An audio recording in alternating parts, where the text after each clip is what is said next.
Сәлеметсіңдер ме, балалар? Бүгінгі өтетін тақырыбымыз ақша, теңге. Балалар, бүгін сендер монетаның не екенін білетін боласыңдар. Монеталардың түрлерімен танысасыңдар.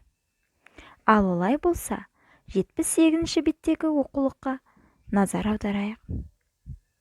Балалар, суретті әңгімелейік. Бірінші суретте нені байқадыңдар? Я, дұрыс. Дүкеншіден адамдар көкөніс пен жеміс-жидектер алып жатыр. Екінші суретке назар аударайық. Сатып алушылар дүкеншіге ақша беріп жатыр. Дұрыс. Ақшаға қажетті заттарды сатып алуға болады.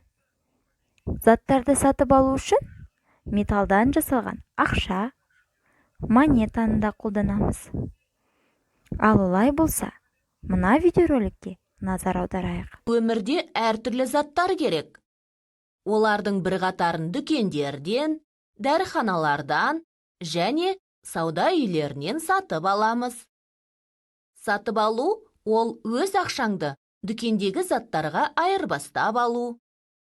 Қазақстан Республикасының ұлттық валютасы теңге, ақша қағаз және металл болады. Қағаз ақшаларды купюралар, ал металл ақшаны монеталар деп атайды. Біз бүгін металл ақшалар, монеталар жайлы айтамыз.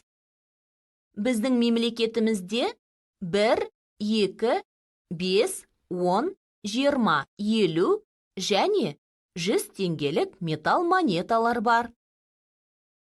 Монетаның құны номиналы деп аталады. Номинал неғұрлым жоғары болса, монета соғұрлым құнды болады.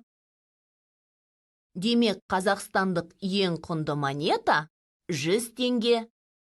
Саудаға байланысты есептер шығарғанда артық, кем ұғымдарының орнына арзан, қымбат ұғымдары қолданылады.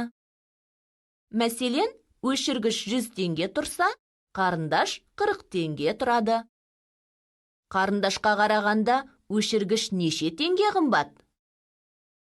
Өшіргіштің қарындаштан неше теңге қымбат екенін анықтау үшін 100 теңгеден 40 теңгені азайту керек. Демек, өшіргіш қарындаштан 60 теңге қымбат. Есте сақта, теңге сөзі қысқартылып былай жазылады. Балалар, 1993 жылы алғашқы тиындар қағазбен басылып шыққан болатын.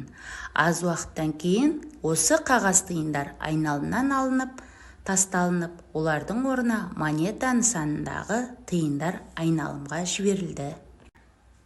Ертеде ақша пайда болмай тұрған кез, құмырашы мен аңшы кездесіп қалыпты. Кенет құмырашы өзі жасаған бұйымына аңшының орнынан атып алған олжасын айырбастағысы келді. Алайда аңшы, 3 құмыра берсең, бүгінгі олжам сенікі болады деп шарт қояды. Бұл мәселенің шешімін табуға тұз сатушы келіп жетті. Ол бір қабан үшін аңшыға жарты кесе тұз беретін, ал бір құмыраны 3 кесе тұзға алатын. Яғни сол кездің есептеуімен 2 қабанның бағасы 3 құмыраға тең келген. Бұл әдіс аңшыға қатты ұнап қалды.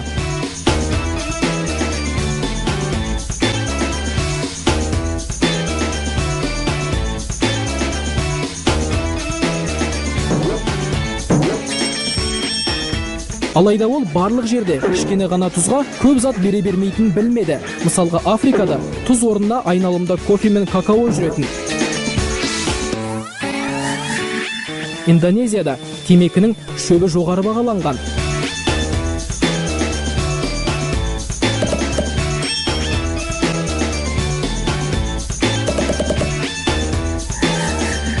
Ал үндістерде ақша орнына теңіз түбіндегі бағалы тастарды қолданса,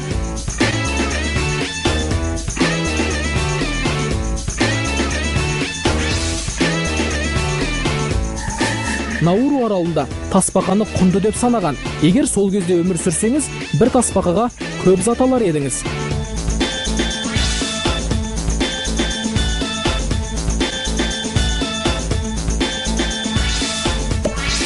Аңшы жігіт болса көп ойланды.